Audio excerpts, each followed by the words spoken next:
O ano é 1856 e o alfaiate do Velho Oeste, Jacob Davis, está se escondendo de bandidos armados que querem roubar o ouro que ele recebeu como pagamento por fazer uniformes em Nevada. Para a sorte dele e de um futuro ícone americano, Davis consegue escapar. E agora ele vai viver para conhecer o homem que vai mudar o seu destino, e o dos Estados Unidos. Um comerciante de produtos e tecidos chamado Levi Strauss. O que tem para trocar? Que tal esse pano azul? É durável? Ele se chama Brim. E eu te dou 1 metro por 5 centavos. Strauss é um homem destemido e um empreendedor. Fechado. Fechado. Ele aprendeu a ter tino comercial em sua infância na Alemanha.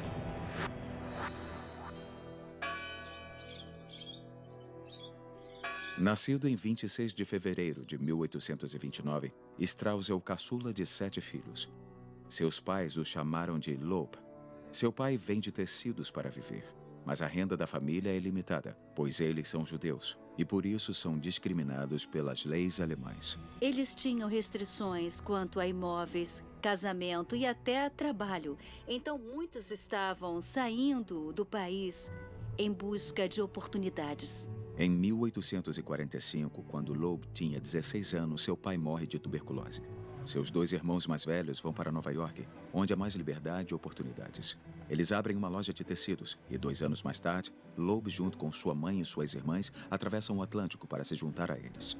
Eles compartilharam com ele os seus conhecimentos sobre negócios e ele teve alguns anos para aprender o que era preciso para ser um homem de negócios.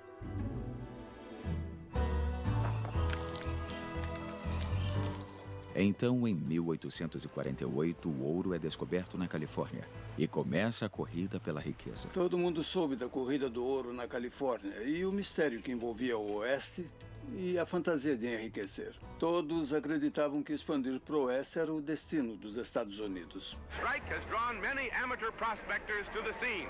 There's gold in that thar pan. Ir para o Oeste custava dinheiro.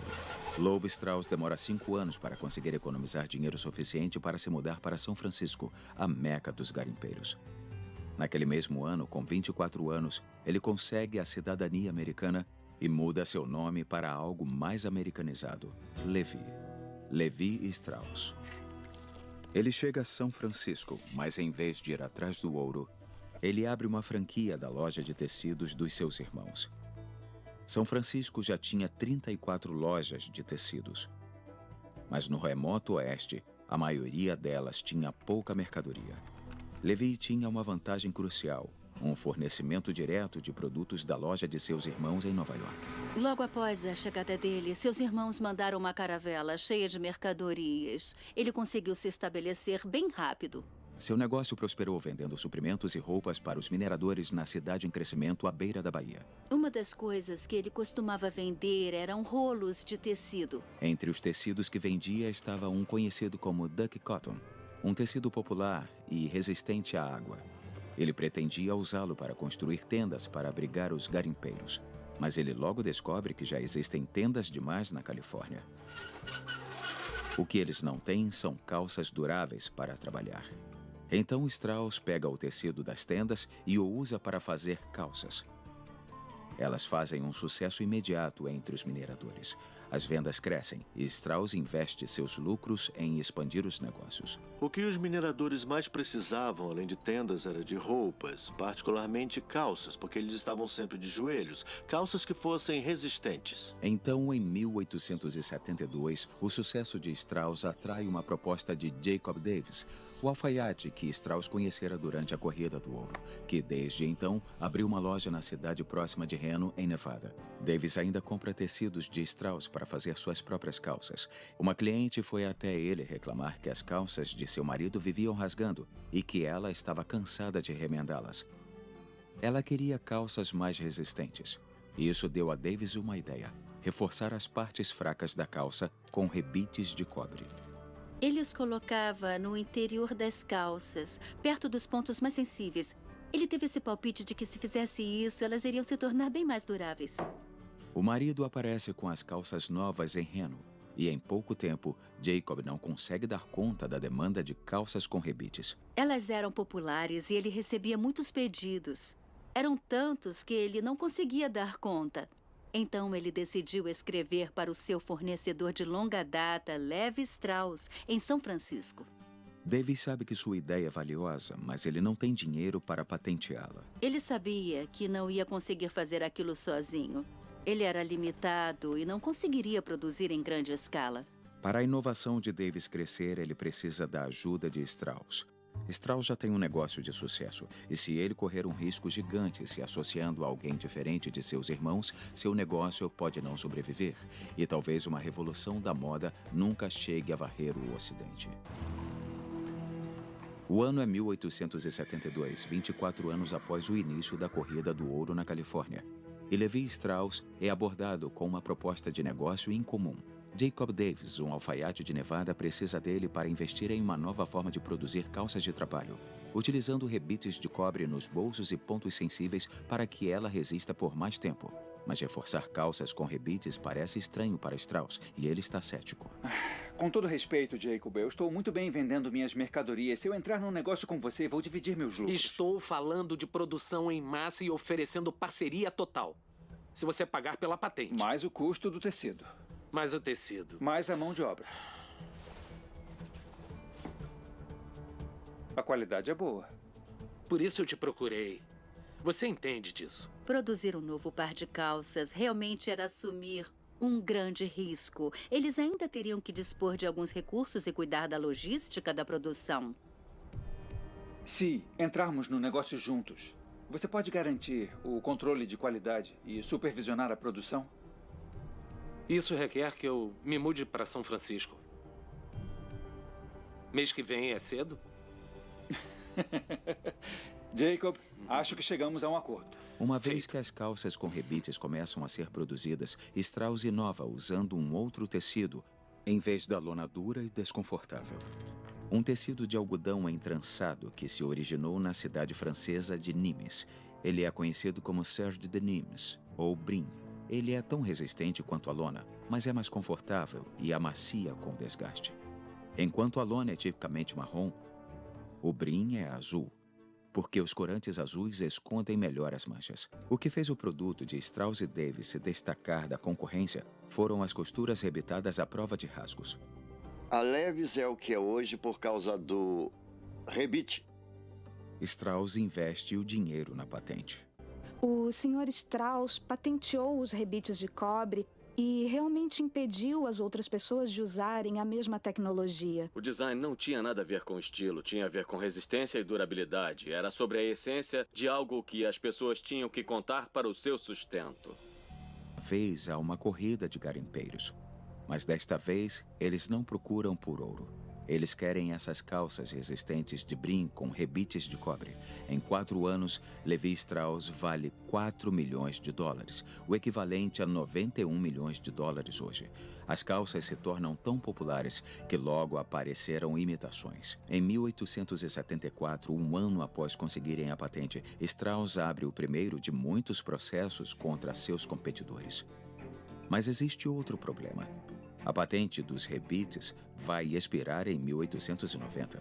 Strauss precisa descobrir uma maneira do seu produto não ser confundido com o de mais ninguém. Então, em 1886, Strauss adiciona uma etiqueta de couro na parte de trás de cada calça. Ele entendeu a importância da diferenciação através da etiqueta de couro, que era uma prova de que aquela era a melhor calça de brim disponível.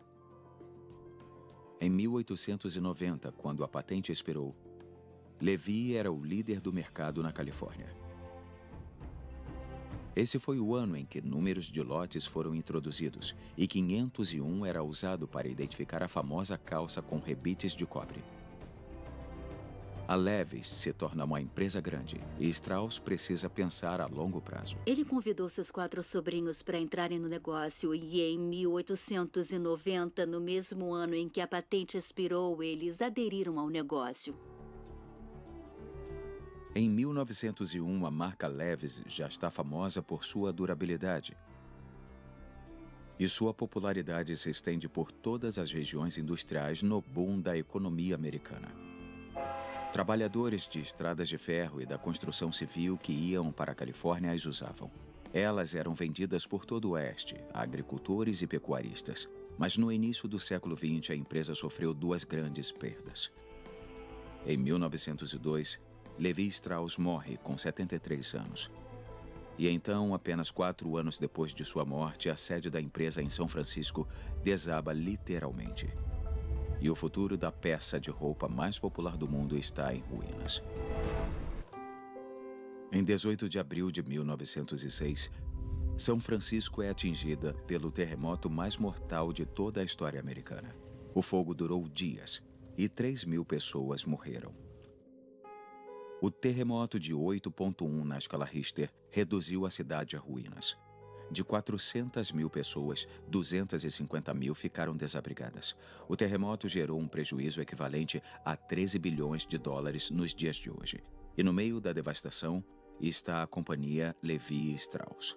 O terremoto e o incêndio de 1906 foram devastadores para a empresa Levi Strauss e eles tiveram que reconstruir a fábrica. Mas o mais marcante nessa história toda foi que eles fizeram isso em apenas um ano.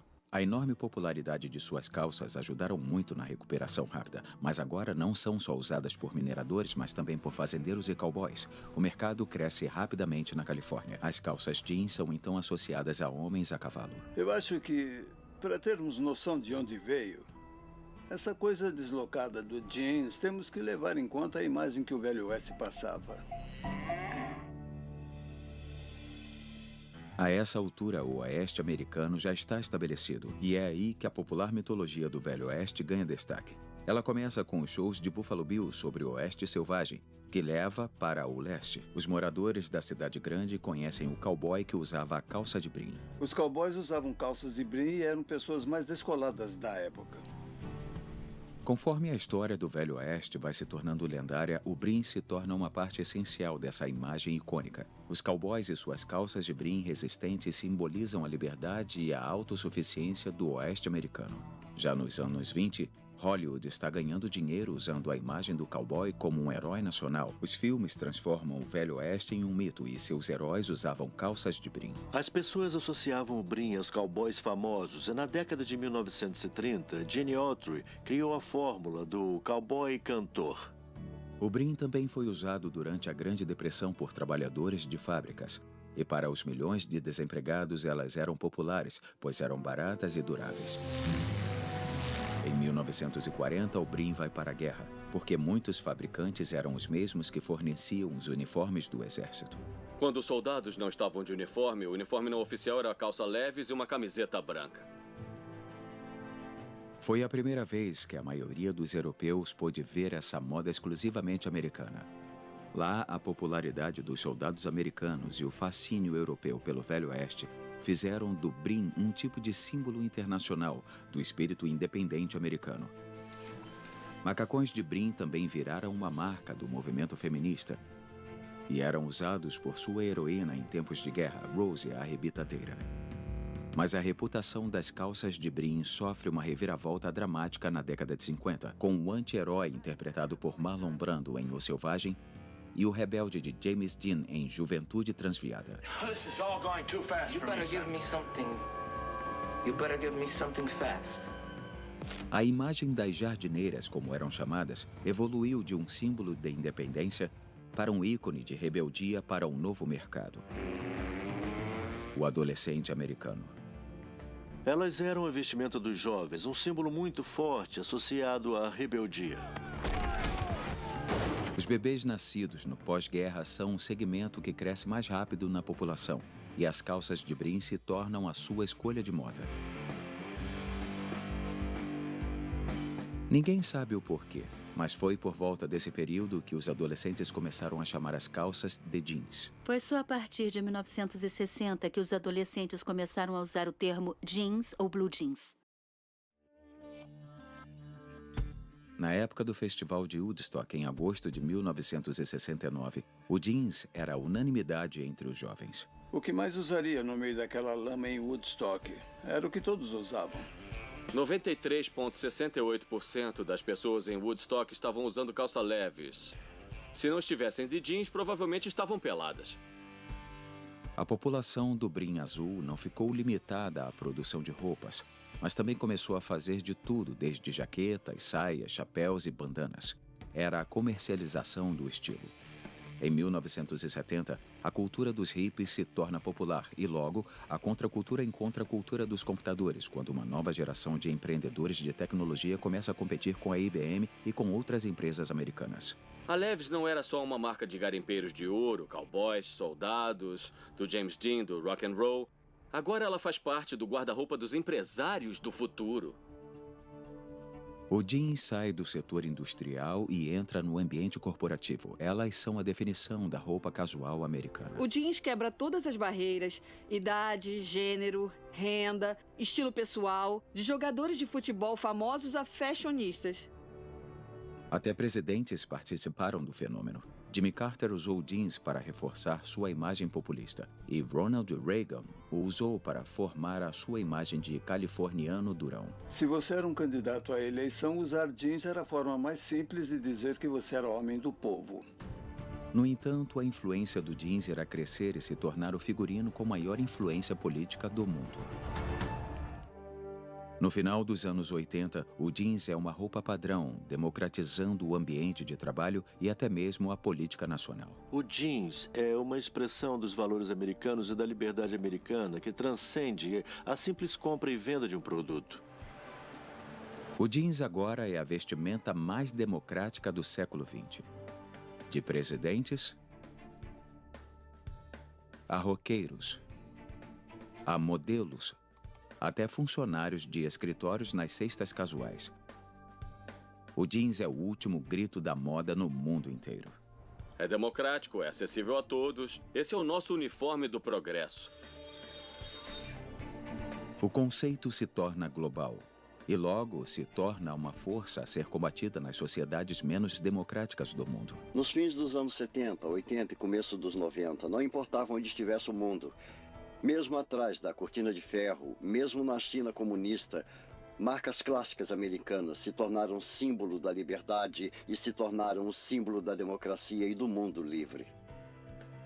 Como o rock and roll, seu parceiro na conquista da cultura popular, o jeans manda uma mensagem, seja em Moscou, Tóquio ou Peoria. No clipe do Bruce Springsteen, Born in the USA, aquilo é claramente uma calça jeans. Alguns regimes as baniram como símbolo da rebeldia e da decadência ocidental, mas o resultado foi que as calças começaram a ser vendidas no mercado negro. O jeans virou um item cobiçado quando o mercado negro surgiu, não só porque representava a rebeldia, mas também porque representava algo que você não podia ter. Era a Guerra Fria. Rebeldes na União Soviética usavam jeans. Era um símbolo de que você era uma pessoa que estava lutando contra o sistema. Isso se tornou símbolo ao redor do mundo de que os jovens rebeldes usavam jeans. Em 9 de novembro de 1989, cai o Muro de Berlim. E a massa de alemães que derrubava aquele símbolo de tirania vestia um ícone americano. 4 anos depois, a calça jeans está à venda no centro de Moscou. Em média, um russo tinha que trabalhar 2 meses para comprar uma, mas isso não os impede de colocar as mãos no que é agora um símbolo mundial da liberdade individual. Provavelmente elas representam em algum nível uma identificação com os valores americanos e talvez seja o produto americano ainda hoje mais importante. Hoje em dia, a presença do jeans é quase um indicador da liberdade e prosperidade de uma nação. Em terras sem jeans, a liberdade é limitada. O jeans não só simboliza o desejo pela liberdade de um indivíduo, ele simboliza a liberdade, a independência e a democracia de uma nação inteira. O jeans é a peça de roupa de maior sucesso na história. Cada americano possui hoje, em média, 7 calças. Pelo mundo, é uma indústria de quase 60 bilhões de dólares. Tão popular que alguns se preocupam com seu impacto no meio ambiente. São necessários 3.482 litros de água para produzir algodão suficiente para fazer uma calça jeans. E alguns produtores lançaram programas para ajudar os clientes a reduzir o seu efeito no meio ambiente. Porém, não há sinais de queda de popularidade. De convenções corporativas aos pontos mais distantes da Terra, A ideia de um homem foi o ponto de partida, mas temos uma bandeira que tem o vermelho, o branco e termina com a cor azul. Eu acho que o azul é sinônimo da evolução dos Estados Unidos. E eu acho também que a cor azul se popularizou através do brim e da calça jeans, mais do que através de qualquer outro produto no planeta. O que Levi Strauss e Jacob Davis criaram há 1 século e meio foi muito além dos seus sonhos mais ambiciosos.